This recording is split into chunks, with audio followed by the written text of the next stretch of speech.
E o RN no Ar de hoje recebe para uma entrevista ao vivo o mestre em Direito Constitucional e doutorando em Ciências Jurídico-Criminais, Felipe Azevedo. Bom dia, Felipe, muito bem-vindo aqui à TV Tropical. Bom dia, Mara, agradeço o convite. Você já tem um currículo, né, bastante extenso, mas você começou como agente penitenciário, né? Sim. Eu queria que você explicasse para a gente como é que foi essa sua experiência dentro do sistema. Bom, eu fiz o último concurso que teve para agente penitenciário, que foi em 2009, salvo erro, e eu já estava prestes a me formar em Direito, né, nesse período. Então eu entrei no cargo, assumi em 2010 e estava no meu último ano de faculdade de Direito. E desse período para cá, eu tive um tempo trabalhando em carceragem, naquele trabalho dentro do estereótipo do agente penitenciário, no CDP de Candelária, mas passei um tempo afastado, de licença. Nesse tempo que me afastei, cursei mestrado, já depois formado, e também fiz doutorado. No final das contas, né, até porque a parte acadêmica me chamou, eu pedi exoneração do cargo e hoje em dia advogo e sou professor. Naquela época, o que você já pôde vivenciar? Bom, eu me lembro que quando nós entramos no curso de formação de agente penitenciário, em 2010, a nossa primeira intervenção prática, nossa primeira atuação prática dentro do curso de formação foi em Alcaçuz.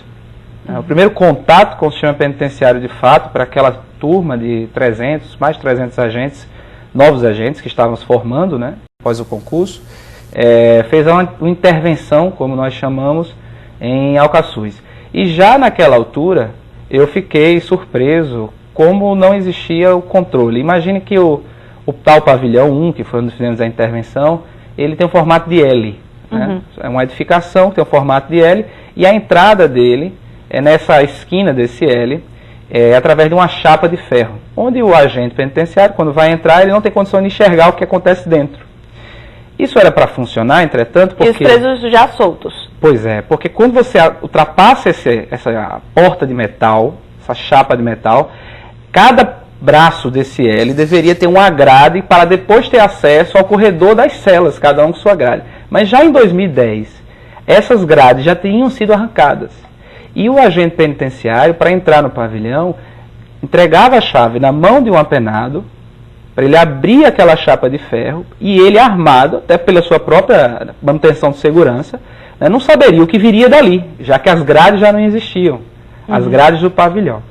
Então, esse problema de Alcaçuz, ele é um problema muito antigo, e conseguiu-se contornar durante muito tempo, com todas essas deficiências de infraestrutura. As muralhas, as guaritas, desde aquele período, tinham essa característica que assombrou a todos, né, de abandono. Nesse período já existiam as facções? Ainda era muito iniciante, né, a ideia de crime organizado se estabelecendo dentro dos presídios. Eu ouvia falar, mas O que trouxe as facções para o Estado? Pois é, ouvir-se falar de PCC naquele período era mais raro. A impressão que eu tenho, e isso foi um acúmulo de informações, tanto teóricas como práticas dessa vivência, é que a droga, o comércio da droga, chega e se estabelece em Natal a partir de 2005, com aquela explosão do turismo estrangeiro na nossa cidade. A nova orla de Ponta Negra e os hotéis e tal. E isso contribuiu porque chega o mercado consumidor, de uma droga que não era corriqueira na nossa cidade, que era a cocaína, e traz também fornecedores, naturalmente. Esses fornecedores têm rotineiramente o comércio que os mantém, que é do crack, um derivado da cocaína, e sazonalmente, no período de alta estação, explode a venda da cocaína. A droga é um mercado ilícito, e mercado tem concorrentes. E os concorrentes no mercado ilícito cobram e se resolvem através do sangue, da violência. E aí, evidentemente, que a deficiência do nosso sistema penitenciário fazia com que a vida no cárcere dessas pessoas que começaram a fornecer drogas e começaram a viver sendo usuários ou não, ou traficantes, passasse pelo sistema penitenciário, passasse e saísse. E isso fez com que os próprios estabelecimentos penais, totalmente degradados de muito tempo, né, fizesse parte dessa rotina do crime no nosso Estado. Felipe, a gente deu inclusive essa semana aqui no RN no Ar um caso de uma pessoa que foi presa, né, por ser suspeita em furtar telhas. Né, ela foi presa em um dia, um homem foi preso num dia, no outro o juiz já expediu o alvará de soltura, né? Só que diante da falta de comunicação dentro do sistema, essa pessoa, ela não foi libertada e estava, né, estava preso desde o mês de setembro.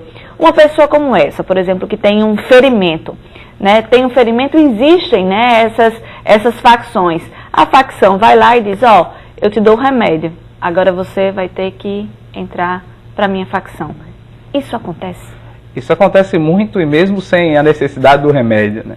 Porque quando você entra numa estrutura dessa e que há uma divisão, uma bipolarização, você tem que necessariamente se alinhar ou ceder aos caprichos dessas organizações, né? E a partir do momento que você cede, por mais que você queira não se envolver, acaba que o outro grupo o identifica só pelo fato de você ter sido colocado no pavilhão daquela outra organização criminosa.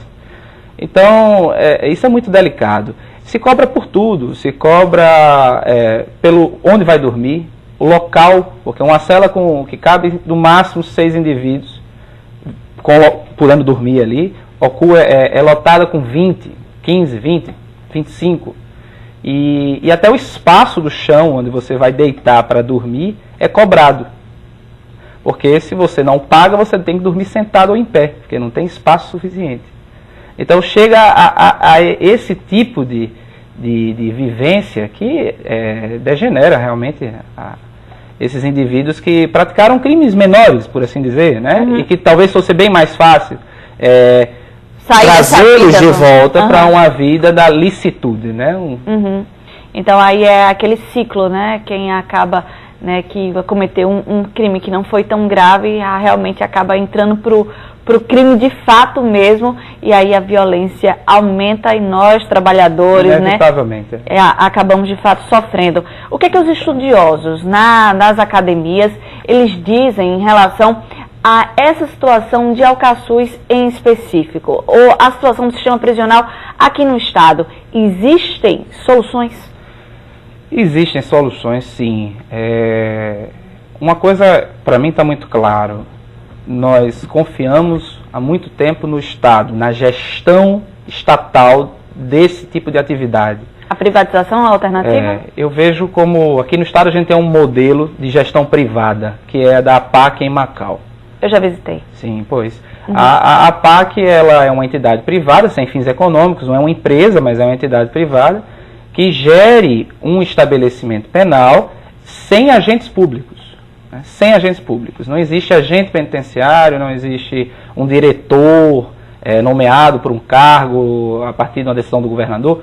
Então, é uma gestão privada. E o curioso é que no Rio Grande do Norte, apesar da APAC de Macau ser bem pequena, né, há outros estados que existem estruturas penitenciárias geridas por essa associação com um número bem maior de apenados. Acho que lá tem uns 15 mais ou menos, né? Em torno de 30 mais ou menos, acho que é mais. Quando eu fui lá, realmente faz mais ou menos 1 ano e meio, tinha uma média de 15, né, pessoas que realmente eu vou sair dessa vida, eu não quero mais ficar nisso, e a PAC que ela é associada ao Tribunal de Justiça.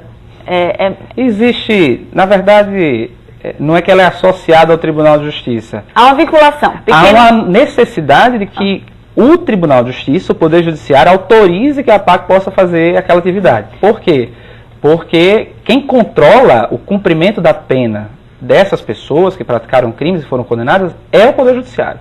Uhum. Então, tudo deve passar pelo Poder Judiciário. Até mesmo a gestão e a inspeção e controle das estruturas dos presídios. O que faz com que a gente tenha que deixar bem claro que o Executivo é um grande responsável, mas o Judiciário também tem sua responsabilidade. Além das APACs, quais seriam outras alternativas? Bom, existe a possibilidade, já que o Estado costumeiramente repete que não tem recursos para suplantar essa defasagem de vagas, existe a possibilidade da cogestão através de parceria público-privada, né? O Estado poderia captar recursos da iniciativa privada para levantar um presídio com todos os requisitos e enfim, de segurança necessários, e ele poderia gerir a parte da execução da pena com o diretor, agentes penitenciários, mas toda a parte de logística e infraestrutura ficaria a cargo e sob a responsabilidade desse parceiro privado. É uma alternativa. O Arena das Dunas foi construído assim. Então, o Arena das Dunas é uma edificação pública, mas que pelo Estado não ter na época recursos para construir aquele estádio, e precisava, que a decisão política de ter uma Copa do Mundo existiu, recorreu-se a essa alternativa. Para presídio, eu imagino que funcionaria dessa maneira. Nós temos no Brasil um exemplo em Ribeirão das Neves, que é em Minas Gerais, que é um presídio gerido nessa formatação de parceria público-privada. E nunca houve rebelião nesse presídio e se diz que só teve uma fuga. Não sei qual foi o contexto, só teve uma fuga. É um presídio imenso, né? Custodia mais de 1.000 apenados. Então, aproximadamente para 2.000 e poucas vagas. Ok, então Felipe Azevedo, que é doutorando em Ciências Jurídico-Criminais, muito obrigada pela entrevista, pelos esclarecimentos. Só o que resta para a gente realmente é aguardar, né, para ver se essa situação de fato é resolvida, porque ninguém aguenta mais. Eu agradeço e espero também, assim como você, para o bem da nossa sociedade, que a gente enxergue o sistema penitenciário não com esse afastamento, mas sim como faz parte do nosso dia a dia e da segurança da nossa sociedade e nossa cidade.